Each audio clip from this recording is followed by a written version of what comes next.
The other thing that is interesting to note, and I love this quote by Francois Grosjean, he says bilinguals acquire and use their languages for different purposes in different domains of life with different people.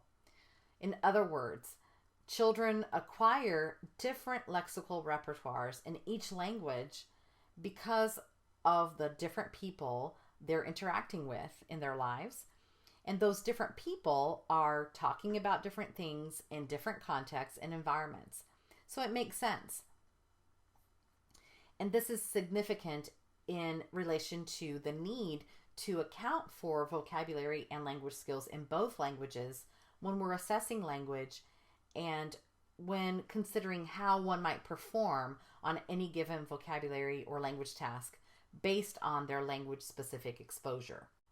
So regardless of the measure that you use, if you're using standardized assessments along with some informal measures, a speech sample, maybe dynamic assessment, whatever it is that you're using, narrative assessment, or regardless of what it might be, you're going to be analyzing those errors and categorizing them as normal, native language influenced, or atypical.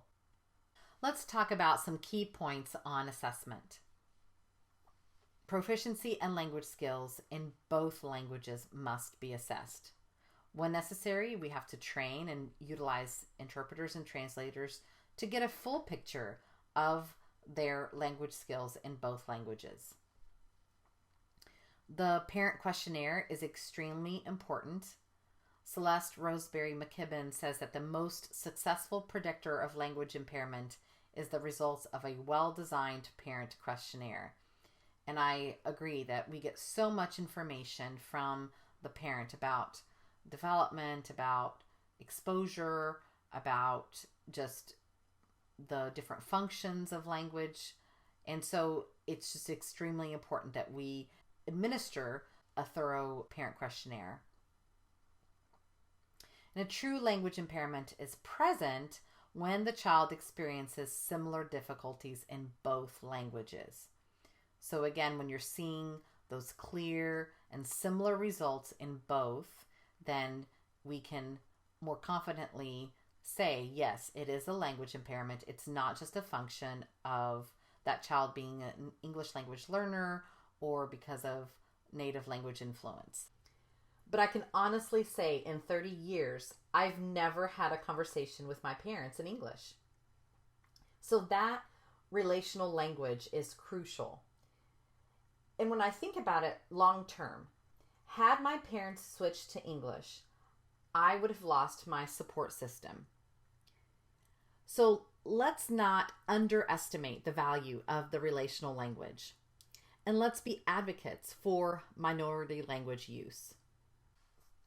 So for bilingual children with language delays, studies have shown repeatedly that incorporating systematic support of the home language in addition to the majority language yields marked gains. So there's always benefit. And I love Catherine Connert's work. I refer to it often.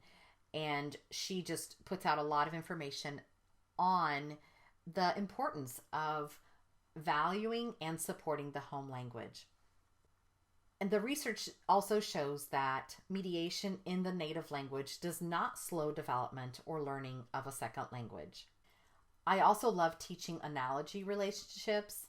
When learning to understand and make analogies, we tap into other foundational vocabulary building skills and higher level thinking skills like defining, describing, explaining, analyzing, reasoning, comparing, contrasting. So this idea came from a book called Language Strategies for Children by Michelle Fagan and Vicki Prouty. And they talk about finding relationships among words as discovering the pattern. And so they give ideas for talking and teaching about synonyms, antonyms, category, characteristics of things where you're using describing words, thinking about location, function, and then part-whole relationships. So what I do is I'll go through and teach these different analogy types and make sure that all of those things are very clear in their heads. And then we start identifying different analogy types and then generating different analogies as we go along in the process, as they become more familiar with analogies and able to understand them. And now, going back to analogies, this is a great activity that you can do even as a whole class. So sometimes I'd offer to go in and do some classroom teaching that would benefit all of the children to really understand analogy relationships, because you hit on so many important concepts and so many important kinds of words and vocabulary, like synonyms and antonyms and categorization and so on.